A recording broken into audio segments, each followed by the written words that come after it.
telling you the 5 things you should be looking forward to in Week 2 of the NFL season, which kicks off tonight. Number 5. Your team's back is against the wall. Since the playoffs expanded in 1990, 258 teams have started a season 0-2. Only 30 of those made the playoffs. That's 12%. No team started last season or the season before 0-2 and made the playoffs. Now, obviously, there's an additional game this year. It's the first season of the 17-game season. The first 2 games mean incrementally less than they have in the past. But the statistic is the statistic. 0-2 has meant doom in the National Football League for the last 30 years. Your team doesn't want to be there. Number 4. The Ravens and Chiefs Sunday night has been just a one-sided rivalry. Mahomes and the Chiefs 3-0 against Lamar and the Ravens. It's worth noting Lamar Jackson has only lost 5 other regular season games in his career combined. So Lamar, who took over midway through, I'm a little slightly past midway through. I'm trying to think how many starts he would have.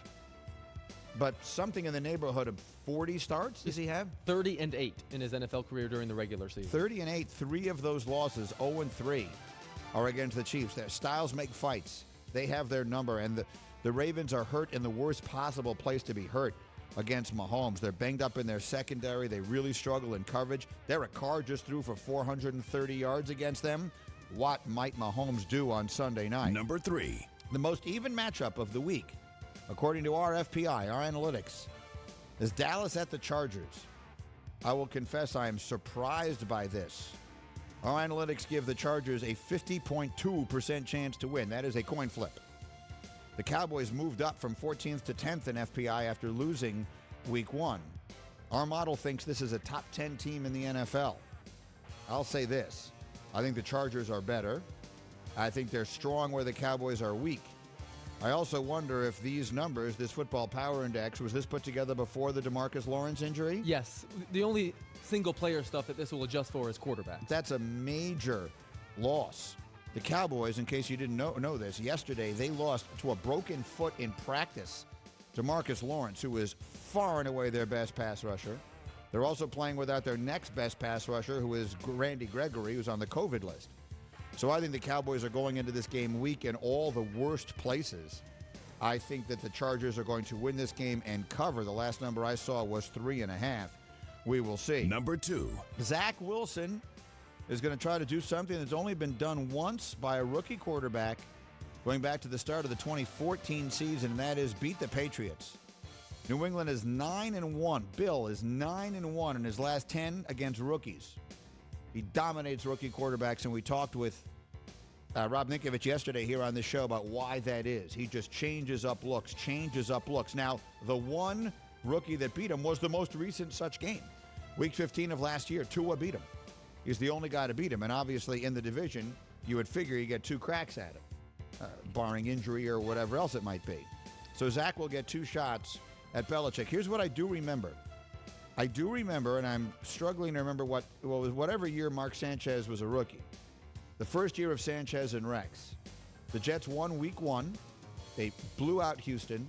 They came home and they were playing Belichick and the Patriots on Week 2.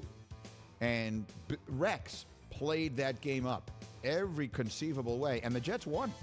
The Jets and Sanchez won that game. What year was that? 09? 09. And the Jets won that game. So the personalities are very different here. Well, let's give it a go. Let's see what winds up happening. I'll be watching that game with my eyes half shut because that game scares me to death. The Patriots need that one in the worst way. Number 1. Finally, number 1. The weekend kicks off tonight. The Giants looking to avoid starting 0-2 for the 5th consecutive season. They haven't won a game in the first 2 weeks of the season since 2016. That's unbelievable. How many coaches does that span? Does 16? Does that take us back to Tomlin? Coughlin? Was Coughlin still there in 16? What was his last year? Probably not 16. His last year was 15. Okay, it goes back to the days of Ben McAdoo. First year of McAdoo. Yep. Holy smoke. I mean, that's an unbelievable statistic. And they need it tonight. Now, you want the good news or the bad news? Daniel Jones is 4-0 in his career against Washington.